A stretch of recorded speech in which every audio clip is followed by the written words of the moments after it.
They say never judge a book by its cover. But what happens when a prestigious professor does exactly that? Dr. Richard Price had all tenure at a top university, academic accolades, and an ego to match. When he caught the night janitor reading an advanced physics journal, he couldn't resist the opportunity to humiliate the man in front of his students. There's a reason some of us have PhDs and others push brooms, he mocked, not knowing he just insulted one of the most brilliant minds in quantum physics. What Dr. Price didn't realize was that the quiet man in the gray maintenance uniform had once been chair of theoretical physics at a major university, with published research that scholars around the world still cited. Now, Joe Rivera cleaned floors at night to put his daughter through college, swallowing his pride and hiding his genius. But when Dr. Price challenged his students with an impossible physics problem, promising an automatic A to anyone who could solve it, Joe couldn't resist the intellectual challenge.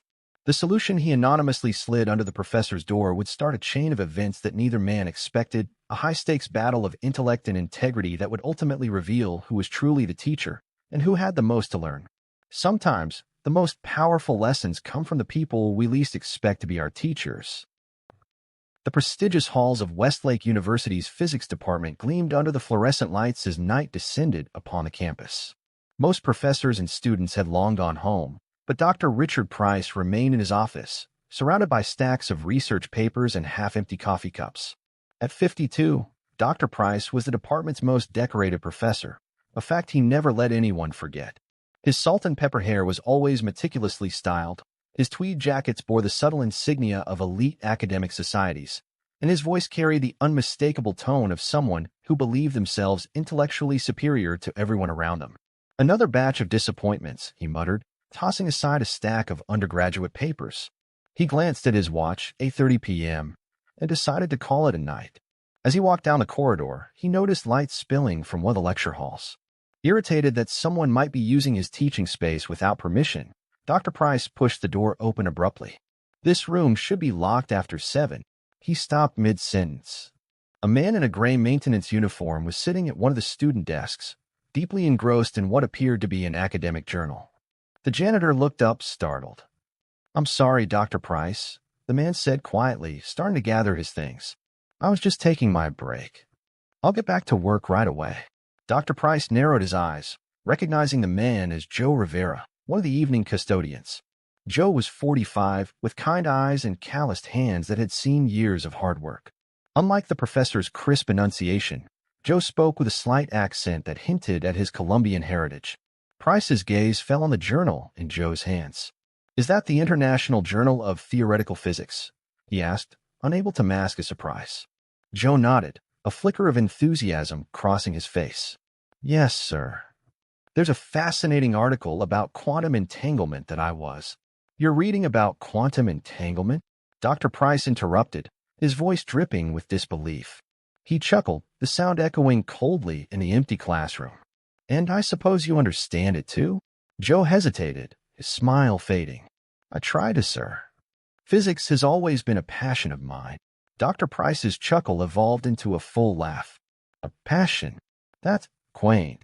He picked up the journal, flipping through it with exaggerated movements. "Tell me, Mr. Rivera, what's your take on Cooper's paradox as it relates to quantum field theory?" The question was clearly meant as a trap, a way to expose what Dr. Price assumed was a pretentious facade.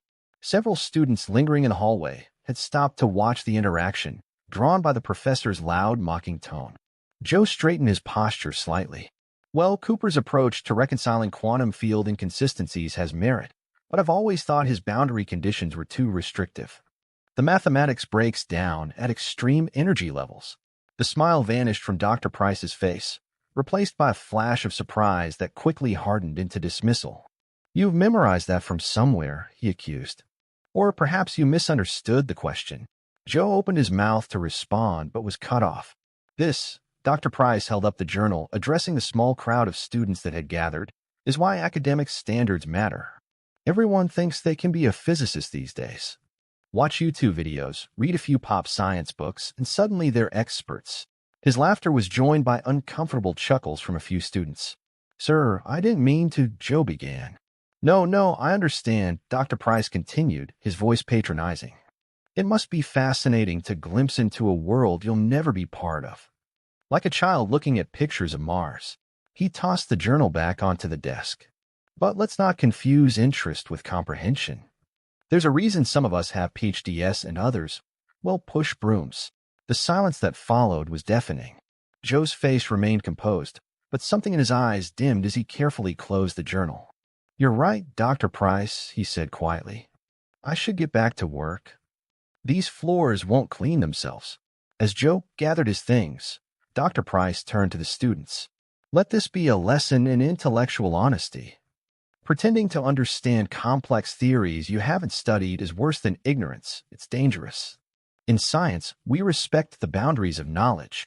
Joe slipped past the students, his gaze fixed on the floor. One student, Zoe Kim, a brilliant senior with a reputation for standing up to professors, frowned at Dr. Price. "That seemed unnecessary," she said, just loud enough for everyone to hear. Dr. Price raised an eyebrow. "Ms. Kim, when you've spent 30 years advancing the field as I have, you'll understand the importance of protecting its integrity. Now, if you'll excuse me." He strode past the students, leaving Zoe staring after Joe's retreating figure with concern. The next morning, the incident had already become gossip among the physics students. As Dr. Price entered his 9 a.m. advanced theoretical physics class, he noticed several students whispering, falling silent as he approached. "Today," he announced, writing on the whiteboard with sharp, deliberate strokes, "we're discussing quantum symmetry breaking. I hope you've all read the assigned papers, unlike our maintenance staff who thinks browsing journals qualifies as understanding physics." A few students exchanged uncomfortable glances, but most kept their heads down, taking notes as Dr. Price launched into his lecture with his usual commanding presence. Meanwhile, in a small apartment across town, Joe Rivera sat at a worn kitchen table, surrounded by notebooks filled with complex equations. A framed photograph showed a younger Joe in graduation robes, standing proudly next to colleagues at the University of Bogota. Beside it, a picture of a young woman in a cap and gown, his daughter, Elena, smiled from the prestigious Northwestern University. Joe sighed, closing the journal he'd been humiliated for reading the night before. He glanced at his watch and began gathering his cleaning supplies for another shift at Westlake University. His shoulders slumped slightly as he remembered Dr. Price's mocking laughter, but his eyes remained determined. "It's for Elena," he reminded himself, a mantra that had carried him through 7 years of night shifts, invisible work, and swallowed pride. Back at the university, Dr. Price was holding court in the faculty lounge, recounting his encounter with the physics-enthused janitor to several colleagues. "You should have seen it," he said, gesturing with his coffee cup. The man was actually trying to discuss Cooper's paradox, as if he'd have the first clue about theoretical quantum mechanics. Most professors chuckled along, but Dr. Anita Reynolds, the department chair, seemed less amused. "Maybe he was just curious, Richard. Not everyone has had your opportunities. Curious is one thing. Pretending to understand advanced physics is quite another," Dr. Price retorted. "It's like me claiming I could perform heart surgery because I watch medical dramas."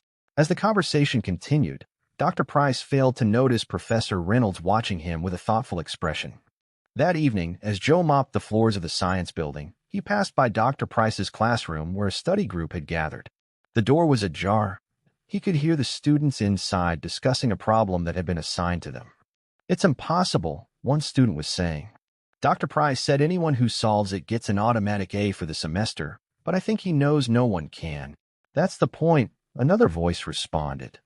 "It's his way of showing us we're not as smart as we think we are." Classic Price move. Joe slowed his mopping, listening as the students explained a problem, a complex scenario involving quantum field behavior under extreme conditions. Despite himself, he found his mind turning over the parameters, considering approaches the students hadn't mentioned. Later that night, alone in the empty lecture hall where he'd been humiliated, Joe sat down at a desk and began to work through the problem in a notebook he kept in his uniform pocket. His hand moved quickly across the page, equations flowing with a fluency that would have shocked Dr. Price. 7 years, Joe murmured to himself as he worked. 7 years of keeping quiet, keeping my head down. Hours passed as Joe filled page after page with calculations, crossing out failed attempts and pursuing new angles. When the solution finally emerged, elegant and undeniable, a small smile crossed his face. In another part of campus, Dr. Price sat in his office, staring at the same problem. Unlike Joe, he was struggling with certain aspects of it, having designed it to be just at the edge of solvable, a challenge he believed would put his arrogant students in their place for the semester. Little did he know that the solution was already taking shape in the hands of the man he had so casually dismissed, the invisible janitor whose mind contained depths Dr. Richard Price could not begin to imagine. The morning light filtered through the blinds of Joe Rivera's modest apartment as he prepared breakfast. His walls told a story few at Westlake University would believe: framed academic certificates written in Spanish, photographs of Joe in professional attire lecturing at prestigious conferences, and most prominently, his doctoral diploma from the University of Bogotá's Department of Theoretical Physics. Joe glanced at a photo of himself with his research team from a decade ago. Dr. Jose Rivera had been one of Colombia's rising academic stars, publishing groundbreaking papers on quantum field theory and securing research grants that drew international attention. That life seemed like a distant dream now. The kettle whistled, pulling Joe from his memories. As he poured his coffee, his phone rang. Elena's name flashed on the screen. "Papa, I just submitted my thesis draft," his daughter's excited voice came through. At 23, Elena was completing her master's in biomedical engineering at Northwestern, her education funded by her father's years of working as a janitor. "That's wonderful, Mija," Joe replied, his voice warm with pride. "I knew you could do it. How are things at the university?" Elena asked. Joe hesitated, the humiliation from Dr. Price's mockery still fresh. "The same. Just keeping things clean." "Papa," Elena's voice softened. "You know, you could teach. Your credentials." "We've discussed this," Joe interrupted gently. "The situation is complicated." What Joe didn't say was how his attempts to have his Colombian doctorate recognized had been repeatedly blocked by American academia's bureaucracy. How he'd been told his research, despite being published in international journals, wasn't compatible with American university standards. How the political situation that had forced him to flee Colombia had left gaps in his documentation that made verification difficult. When Joe had arrived in America 8 years ago, facing language barriers and credential challenges, the janitorial position at Westlake had been the only job he could secure that offered health benefits for Elena's chronic condition. Pride had given way to practicality, and Dr. Jose Rivera had disappeared behind Joe the janitor's uniform. "I know, Papa," Elena sighed, "but you're too brilliant to be wasting your mind cleaning up after entitled professors." "Nothing is wasted," Joe replied with a patience that had carried him through years of invisible work. "Everything is a lesson." After they hung up, Joe pulled out his notebook where he'd solved Dr. Price's supposedly impossible problem. He'd worked on it through the night, triple-checking his math and refining his explanation. The solution was elegant, more elegant than even Dr. Price likely anticipated. Joe slipped the solution into an envelope. He wouldn't sign it. The satisfaction of knowing he'd solved it was enough. He'd anonymously slide it under Dr. Price's door before starting his evening shift. Meanwhile, at Westlake University, Dr. Richard Price was holding court in his advanced theoretical physics class, reveling in the frustrated expressions of his students as they struggled with his challenge problem. "No submissions yet?" Dr. Price asked with a smug smile. "Perhaps I overestimated this class. Last year's group at least attempted a solution, however flawed." Zoe Kim, the senior who had witnessed Joe's humiliation, raised her hand. "The boundary conditions make conventional approaches break down, Professor. We're still working through alternatives." "That's precisely the point, Ms. Kim," Dr. Price replied. "In real physics, not everything fits neatly into the equations you've memorized. Sometimes you need to think beyond the textbook." After class, Dr. Price retreated to his office, satisfied with the difficulty of his challenge. He was certain no undergraduate could solve it. He'd design it that way. The automatic he'd promised was safe. It was merely a motivational tactic to push his students beyond their limits. As evening descended on campus, Joe arrived for his shift. He moved quietly through the hallways with his cleaning cart, invisible to the few remaining students and faculty. When he reached the physics department, he checked that the corridor was empty before slipping the envelope under Dr. Price's office door. For the next few days, Joe continued his routine, secretly wondering if Dr. Price had found his solution. He heard nothing until Friday evening when he was cleaning the department lounge and overheard Dr. Price speaking with another professor. "It has to be a prank," Dr. Price was saying, his voice agitated. "Someone slipped an alleged solution under my door and signed." And the other professor asked, "Is it correct?" "That's beside the point," Dr. Price snapped. "No undergraduate could possibly have derived this approach. It must be from another faculty member trying to make me look foolish. Joe kept his head down, methodically wiping tables as he listened. Maybe you should bring it up in class, the colleague suggested. Smoke out whoever's responsible. Perhaps, Dr. Price muttered. The solution is unorthodox. But there's a certain elegance to it I hadn't considered. Joe suppressed a smile as he moved to another part of the lounge. Dr. Price had recognized the quality of his work, even if he refused to believe a student could have produced it. The following Tuesday, Joe was cleaning the lecture hall after Dr. Price's advanced class when he noticed the professor had left the challenge problem and the anonymous solution on the whiteboard. Curious, Joe examined what Dr. Price had written. The professor had broken down Joe's solution step by step, analyzing its approach with grudging respect. Next to one particularly creative derivation, Dr. Price had written, unconventional but brilliant. Who? Joe allowed himself a moment of professional pride before continuing with his duties.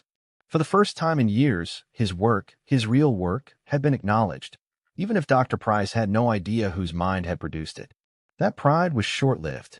The next day, as Joe was emptying trash bins in the department office, he overheard Dr. Price speaking with Dr. Reynolds, the department chair. I've decided to incorporate this solution method into my upcoming paper, Dr. Price was saying.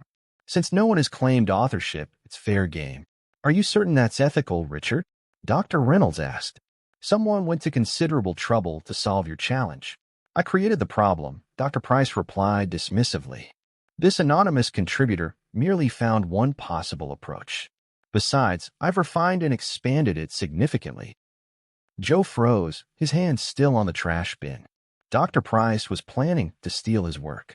After years of having his contributions to physics erased by circumstance, now his solution would be claimed by the very man who had mocked him for reading a journal. For a week, Joe debated what to do. He could reveal himself as the author, but that would mean confronting Dr. Price publicly, a risky move for someone in his position. The university's hierarchy was clear. A tenured professor's word against a janitor's would have a predictable outcome. Meanwhile, Dr. Price had announced to his class that no one had successfully solved the challenge problem, though an interesting attempt had been anonymously submitted. He didn't mention that he planned to publish the solution under his own name. Zoe Kim and several other students had seen the solution on Dr. Price's whiteboard and were discussing it after class one evening as Joe cleaned nearby. Whoever solved it is brilliant, Zoe was saying. Did you see the way they handled the field collapse at the boundary? I would never have thought of that approach. Price acts like he's the only one who could have figured it out, another student replied. Classic Price, taking credit for everything. Joe kept mopping, his mind racing. He'd solved the problem for his own satisfaction, not recognition. But hearing Dr. Price was planning to claim his work as his own awakened something that had been dormant for too long, his professional dignity. That night, in his apartment, Joe pulled out a box he'd kept hidden in his closet.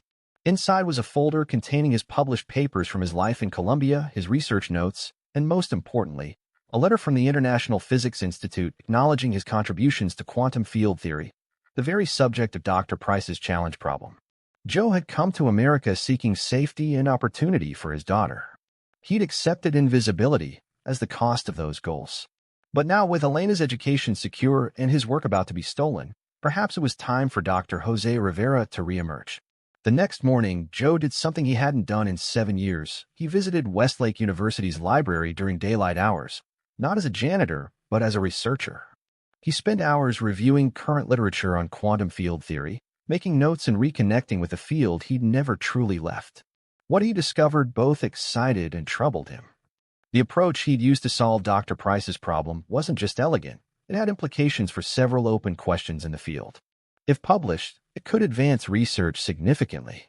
But in Dr. Price's hands, without the background understanding Joe possessed, those implications might be missed or misrepresented. Joe made a decision. He wouldn't confront Dr. Price directly, not yet. Instead, he would document his solution process thoroughly, timestamp it, and email it to himself and a few trusted colleagues from his past. If Dr. Price published the work as his own, Joe would have proof of prior development. As Joe was leaving the library, he nearly collided with Zoe Kim, who was carrying a stack of research journals.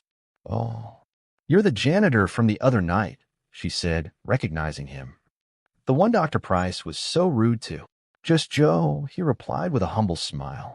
Zoe glanced at the advanced physics text in Joe's hands. You really do understand this stuff, don't you? Joe hesitated, then nodded. I've studied it for many years. Dr. Price shouldn't have treated you that way, Zoe said firmly. Knowledge doesn't belong exclusively to people with certain jobs or titles. Thank you, Joe replied, touched by her kindness. That means more than you know. As they parted ways, Joe felt a renewed sense of purpose. For 7 years, he buried Dr. Jose Rivera to protect and provide for his daughter. Now, with Elena's future secure and his work threatened, perhaps it was time for the physicist to step out from behind the janitor's cart. The following week, Joe heard through campus gossip that Dr. Price was preparing to present his breakthrough in quantum field theory at the department's prestigious monthly colloquium. The solution to the impossible problem would be the centerpiece, with Dr. Price already hinting at its publication potential. Joe knew the moment of decision had arrived. He could remain invisible, allowing his work to be claimed by a man who had mocked him, or he could reclaim his identity as a physicist, whatever the consequences might be. That evening, as Joe cleaned Dr. Price's classroom after hours, he noticed the professor had left his presentation notes on the desk. Glancing over them, Joe saw with growing anger that Dr. Price had indeed taken his solution, embellished it with technical jargon, but fundamentally misunderstood several critical aspects of the approach. If published as written, the paper would contain subtle but significant errors that would undermine its validity. Dr. Price had grasped the mechanics of the solution but not its deeper implications, precisely because he hadn't derived it himself. Joe realized then that this wasn't just about credit. It was about the integrity of the science itself. Dr. Price's presentation was scheduled for the next afternoon, a session open to the entire physics department, including students, faculty, and staff. For the first time in 7 years, Joe Rivera decided he would attend a physics lecture at Westlake University not as the man who cleaned up afterward, but as the physicist he had always been. The Maxwell Auditorium buzzed with anticipation as faculty, graduate students, and undergraduates filed in for Dr. Richard Price's presentation. At the back of the room, Joe Rivera sat quietly, not in his janitor's uniform, but in a simple button-down shirt and slacks, the closest thing to professional attire he owned after years of prioritizing his daughter's needs over his own. Quite the turnout, remarked Professor Reynolds to a colleague. Richard's been hinting at a breakthrough all week. Dr. Price stood at the podium, arranging his notes with a confident flourish of someone accustomed to admiration. His PowerPoint title slide proclaimed, Novel Approaches to Quantum Field Inconsistencies, a Breakthrough Solution. Distinguished colleagues and students, Dr. Price began, his voice carrying the practiced authority of decades in academia. Today, I present a solution to what many have considered an unsolvable problem in quantum field theory. As Dr. Price launched into his presentation, Joe watched with growing unease. The professor was presenting Joe's solution, but with critical misunderstandings that would undermine its validity. Worse, he was claiming insights that weren't in the original solution at all, attempting to stretch the breakthrough beyond its actual implications. The key innovation, Dr. Price declared, pointing to an equation that Joe recognized as his own, is approaching the boundary conditions with a non-standard harmonization technique that I developed. Joe's hands clenched in his lap. That particular approach wasn't new at all. He published it in an international journal 7 years ago in Columbia. Dr. Price hadn't developed it. He'd merely copied it without understanding its origins or limitations. In the front row, Dr. Reynolds was taking careful notes, her brow furrowed with what appeared to be confusion. As one of the department's genuine experts in quantum field theory, she seemed to sense something was off about Dr. Price's explanation. Moving to the critical derivation, Dr. Price continued, writing a complex equation on the whiteboard. He paused dramatically, clearly expecting impressed murmurs. Instead, an awkward silence followed as several faculty members exchanged puzzled glances. Professor Price called out a visiting physicist from MIT who was attending the lecture. That transformation doesn't follow from your previous step. There seems to be a gap in your derivation. Dr. Price faltered momentarily before regaining his composure. The intermediary steps are trivial and have been omitted for brevity, he said dismissively.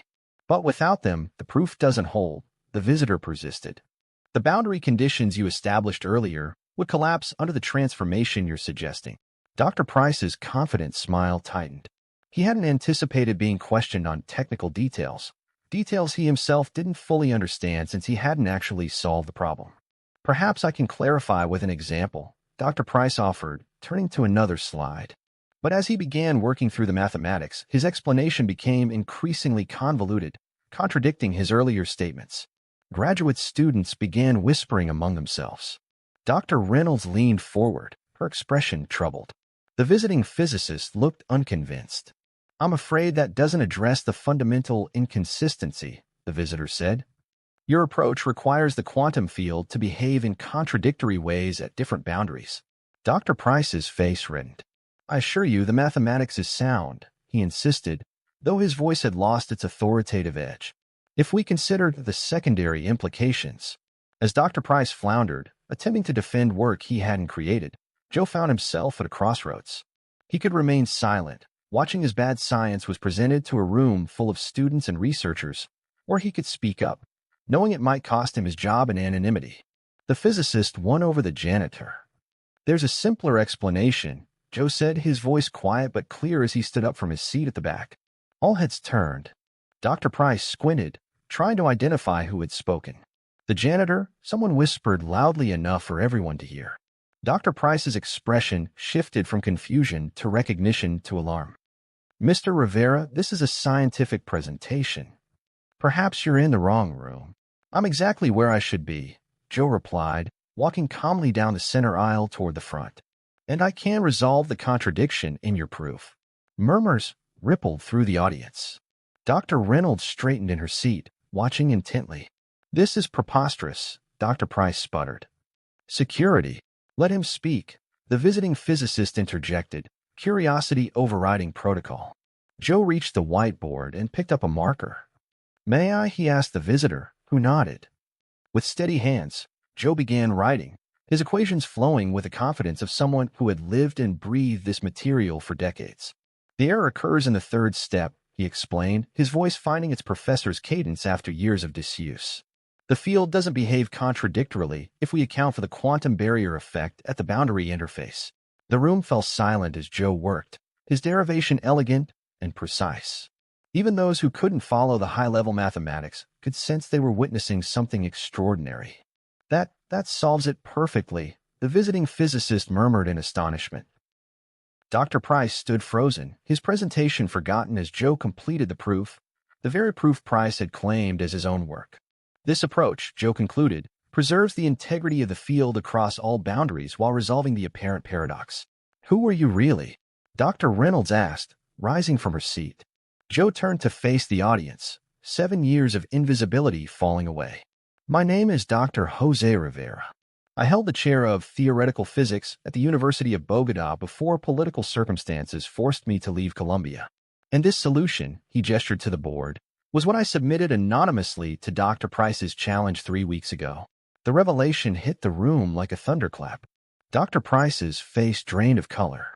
"That's impossible," he stammered. "You're the janitor." "I clean your floors," Joe acknowledged. "But before that, I published 27 papers on quantum field theory in international journals. Being a janitor was the only job I could find that would support my daughter through college when my credentials weren't recognized here." The visiting physicist was already typing on his phone. "Rivera. Bogota. My God," he looked up. "You're J.A. Rivera. Your paper on quantum field harmonics was groundbreaking. We all wondered what happened to you." Dr. Reynolds approached the podium, her expression stern. "Richard, is it true? Did you present Mr. Dr. Rivera's solution as your own?" Dr. Price's silence was damning. "I recognized your name," the university president said, standing up from where he'd been observing in the back row. The room hadn't even realized he was present. "We have a distinguished Colombian physicist working as our janitor, while one of our tenured professors steals his work." Dr. Price attempted to salvage his reputation. "I merely built upon an anonymous submission, which you claim to have developed yourself," Dr. Reynolds interrupted. "Your exact words, Richard." The president turned to Joe. "Dr. Rivera, I owe you a profound apology on behalf of Westlake University. This institution has failed you tremendously." 3 weeks later, Joe Rivera, now officially recognized as Dr. Rivera, stood in front of the same lecture hall where Dr. Price had once humiliated him. But now he wore a professor's blazer instead of a janitor's uniform, and the students looking up at him were his own. "Quantum field theory teaches us that reality isn't always what it appears to be," he told his class. "Sometimes what seems impossible is merely waiting for the right approach." In his office, The very office once occupied by Dr. Price, who was now on indefinite leave pending an ethics investigation, sat a framed photo of Elena at her master's graduation alongside a fresh letter from the university officially recognizing his Columbian doctorate and appointing him as visiting professor of physics. And next to these, a handwritten note from Dr. Price. I was wrong about everything.